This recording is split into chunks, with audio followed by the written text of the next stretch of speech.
El Señor esté con ustedes. Y con tu espíritu. Lectura del Santo Evangelio según San Marcos. Gloria a ti, Señor.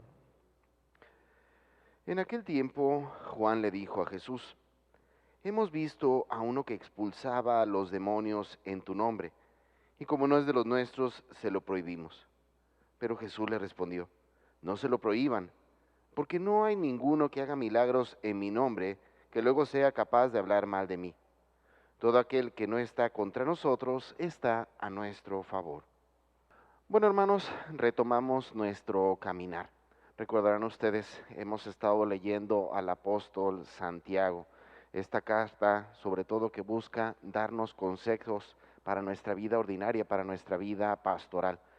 Y el día de hoy hace hincapié en un detalle que muchas veces perdemos de vista. Y me refiero que pues vivimos en una sociedad tan materializada, una sociedad que vive tan centrada en sí mismo, que en pocas palabras es muy fácil que nos olvidemos de Dios. Vean con qué facilidad nosotros hacemos planes para nuestra vida, y con ello no estoy diciendo que esté mal, pero como que en este sentido dejamos de lado nuestra realidad, nuestra fragilidad. Pónganse a pensar quién de nosotros fuera a tener en su mente el que prácticamente habríamos estado en nuestra vida, pues casi 2 años encerrados, ¿verdad? En medio de esta situación de pandemia, ¿verdad?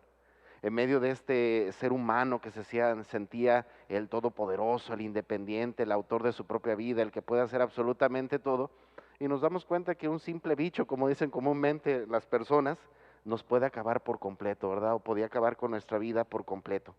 De ahí nos damos cuenta entonces de nuestra fragilidad, de cómo como seres humanos, aunque tengamos una gran grandeza por nuestra inteligencia, por nuestra sabiduría, no podemos negar que al final de cuentas no somos nada.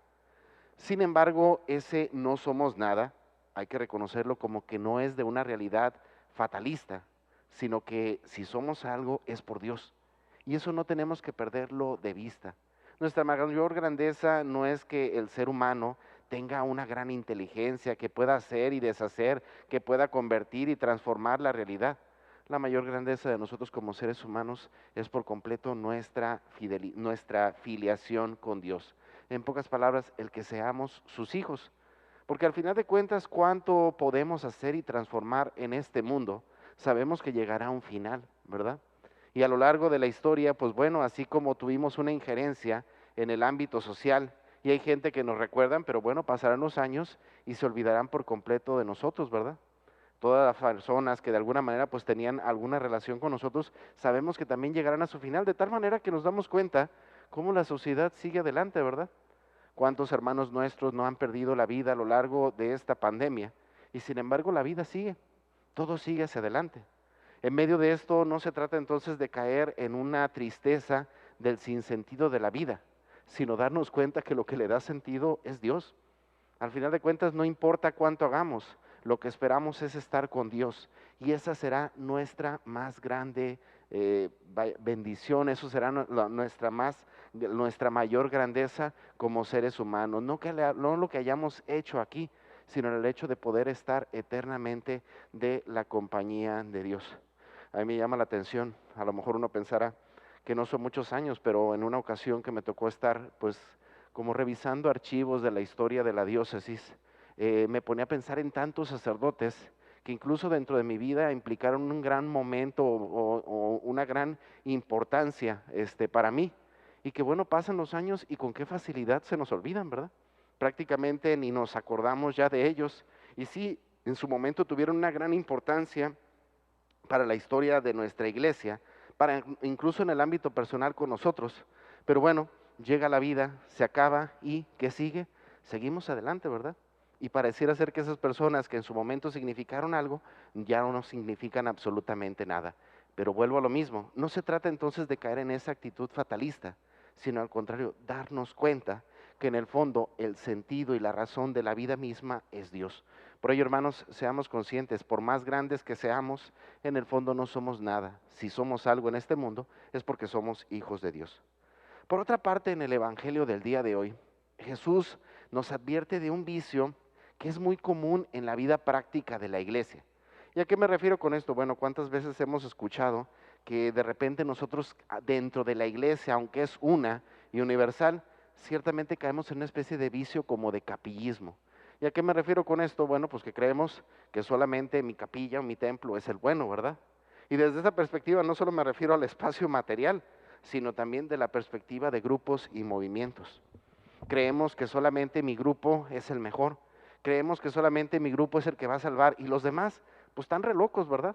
¿Cuántas veces pensamos a lo mejor en los hermanos de renovación y decimos, no, pues son una bola de locos, ¿verdad? O de repente pensamos en algunos grupos más conservadores dentro de la iglesia, legionarios, Opus Dei, y decimos, estos son recuadrados, ¿verdad? No cambian. De tal manera que fácilmente empezamos como a querer estigmatizar grupos, movimientos, de tal manera que pareciera ser que solamente la vida cristiana que yo vivo y como yo la vivo es la buena, ¿verdad? Las demás no sirven para nada. Bueno, en este sentido, hermanos, tenemos que reconocer que nuestra iglesia carismática, presente en la obra del Espíritu Santo, pues busca la salvación de cada ser humano, ¿verdad? Y desde esta perspectiva tenemos que reconocer que todos somos completamente diferentes. Desde la perspectiva humana somos completamente distintos y desde esta misma perspectiva el Espíritu busca hacer luz para cada uno de nosotros. Así es que no hay grupos buenos ni malos, no hay grupos de primera, no hay grupos de segunda. Al final de cuentas son los dones del mismo Espíritu Santo los que buscan nuestra salvación. Y desde esta perspectiva tanto valor tiene el Espíritu que busca la salvación desde una perspectiva social como quien busca la salvación desde una perspectiva espiritual o individual, puesto que al final de cuentas el Espíritu revolotea por donde quiere, porque lo único que busca es nuestra salvación. Bueno, hermanos, pues pidamos a Dios de manera especial en este día, pues en primer lugar que nos ayude a reconocer la grandeza de Dios en nuestra vida. En pocas palabras, hermanos, no somos nada, pero con Dios somos todo. Pero pidamos también a Dios de manera especial en este día que nos ayude a reconocer que en el fondo todos somos peregrinos en este mundo. Y ya sea en un grupo, ya sea en otro, ya sea en un movimiento o en otro, al final de cuentas todos caminamos rumbo al deseo de encontrarnos con el Señor. Hay diferentes caminos, pero el punto de llegada siempre será el mismo y ese siempre será Cristo.